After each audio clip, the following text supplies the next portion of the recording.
Welcome Amakhosi Network, welcome to the channel. Today we're going to be chatting about the Kaizer Chiefs player movements and an interesting player that has been linked to Kaizer Chiefs. That boy looks like fire. And this boy's name is Fesal Salum. He plays for a team called Azam FC, and I'll just put you'll see his name. He's a very good player. He's been linked with Kaizer Chiefs. But other than that, I'm going to be chatting about player movements and what's happening at Naturena. But before we get into that, as you know, please like, comment, and subscribe. Subscribe, guys. It's our year, guys. Our year. You know, at times I wished I could get to 10K subscribers, but it was a bit difficult this year with Chiefs being a bad team. We hope for different things. But anyway, let's get to it.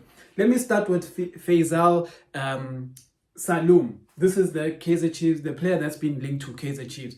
You guys know I go and watch the player, and when I watch the player, I give my input on the player. I look at videos. This time there aren't a lot of stats because he plays in the Tanzania league, but I look at a lot of videos and I try to assess the player.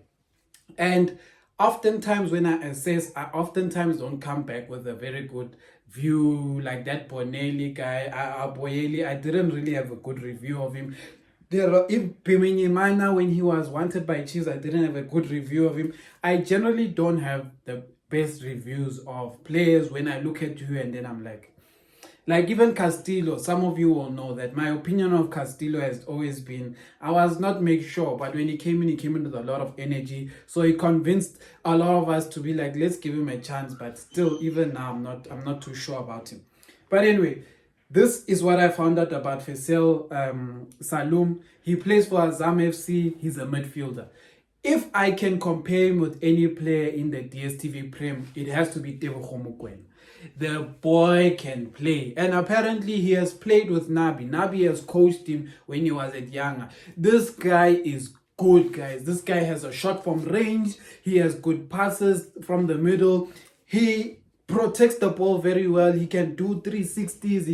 He can do a lot of things. I don't often give people good reviews just by looking at the videos of YouTube, but his positioning and how he holds off stronger players and his height and size and just how he scores goals, how he attacks the box, it seems like a very much a player that Nabi likes. So when I saw this guy, I was like, this guy could actually be a player that Nabi wants. And then now with the story of Sitebe's contract not being renewed, and also Keagan Dolly also being released, it means that in the middle we're starting to lack a bit of, creativity.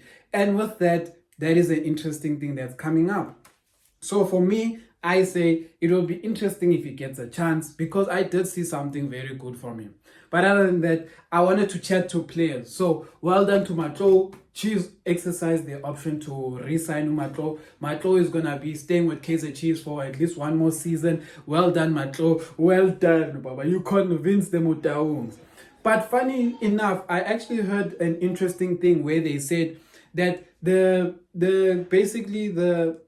technical team, Nabi's technical team, have been reviewing videos of players from Kaizer Chiefs because I'm sure Kaizer Chiefs management said these guys' contracts are finishing. We want to release some of them so they can look for teams. And I think they might have sent them videos or games so that they can have an assessment. Because what the news that we're being told is that some of the players that have been released, it hasn't only been a management decision, it's also been a coaching decision, meaning that Nabi's technical team is also saying Sikren Ngawe, Sikren Keagan Dolly, Sikren. That is what we're hearing. Is it true? I don't know. For me, it felt more like a management decision. Some of them felt more management, but what we are hearing is that the technical team has also had a view of the players before they arrived in South Africa and agreed with management.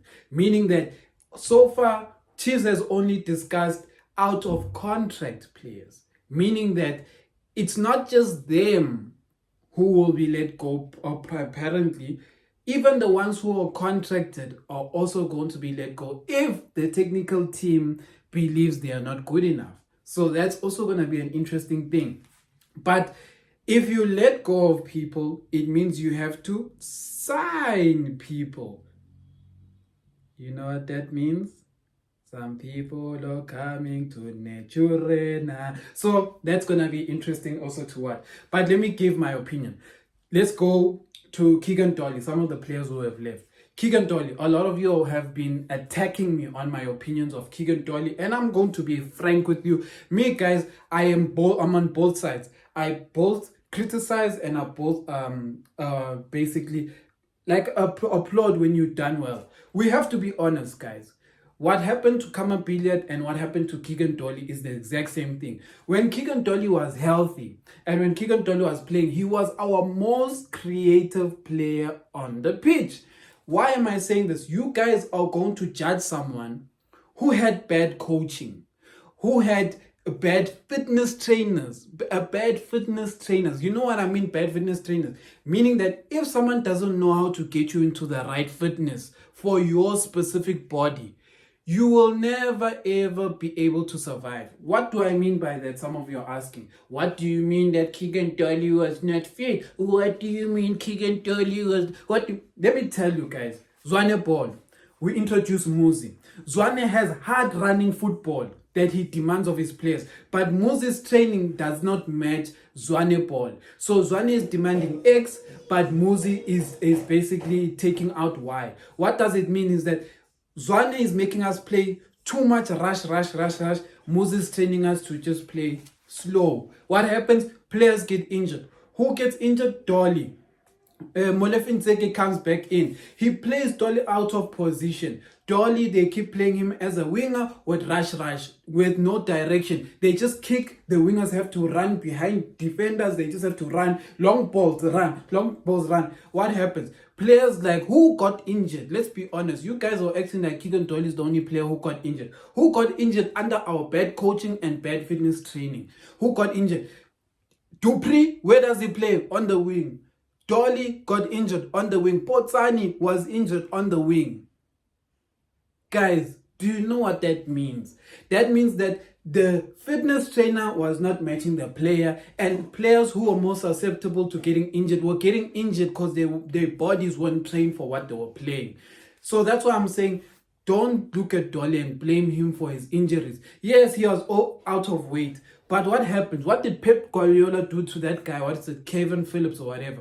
He said this guy's out of shape. He forced this guy to go train. But the Chiefs, what happens when we see Nkosimpilo Ngcobo, Dolly, and all of these players who are out of shape? What do? We say go and play.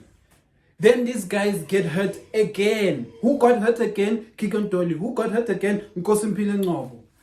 Why? They're out of shape. They don't have good fitness coaching. There, it's the team and the fitness trainer who have to get you into the right condition to get the best out of you. That is all I'm trying to explain to you guys. Sitebe got injured. Guys, our players were not being coached right and they weren't being prepared right. They were not in good fitness and they were not getting good tactical game.